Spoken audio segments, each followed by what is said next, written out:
Guys. So I want to talk about composting today.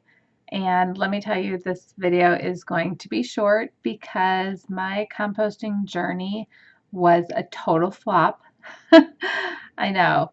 I probably shouldn't be admitting that here on YouTube, but you know, I have tried thermophilic composting, which is where you pile all the components together and they're supposed to heat up.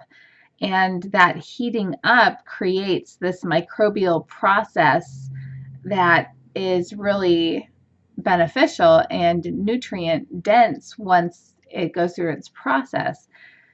And so I did that. My pile was just not big enough.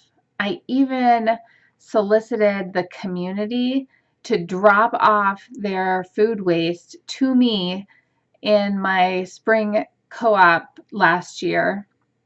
I did a spring compost co-op and advertised it, but I only had like 4 people. If I had maybe got 100 people or even like 50 people, I would have probably had some success. And I even also went out to a local farm in the middle of the winter and got its sloppy manure from basically they like kind of rinse out the pens because they're kept inside during the winter. And so it's like really gross liquid manure. And I even added that to my compost pile, and that additional like nitrogen and everything did not, still didn't work. So I still think that keeping your food scraps out of the trash is the best bet.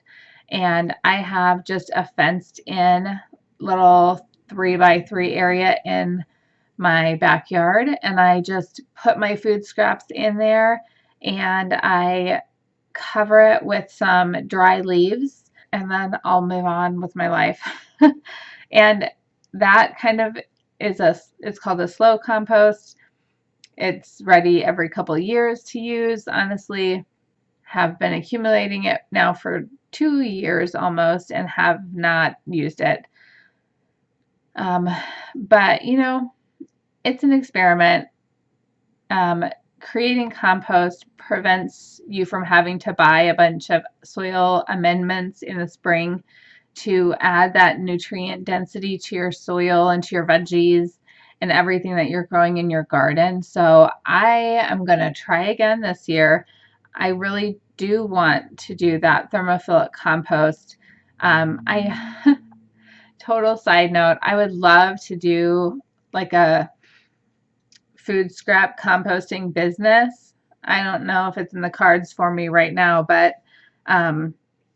that's kind of on my new farm bucket list, is maybe just having sort of a compost drop-off area right in, inside my farm property. And, every little bit that you can help prevent global warming, because the more like food scraps that go into our landfills, the more methane is produced, and add nutrient density to your garden this coming year. That's my slam bam, thank you ma'am, composting journey. And thanks for following along on my self-sufficient journey here. That's the playlist, and that is the series of videos that I'm making right now. Thanks for being here. Make sure to like and subscribe. I really appreciate that. And leave some comments below if you have if you have any tips on composting. I can obviously use them. Bye for now.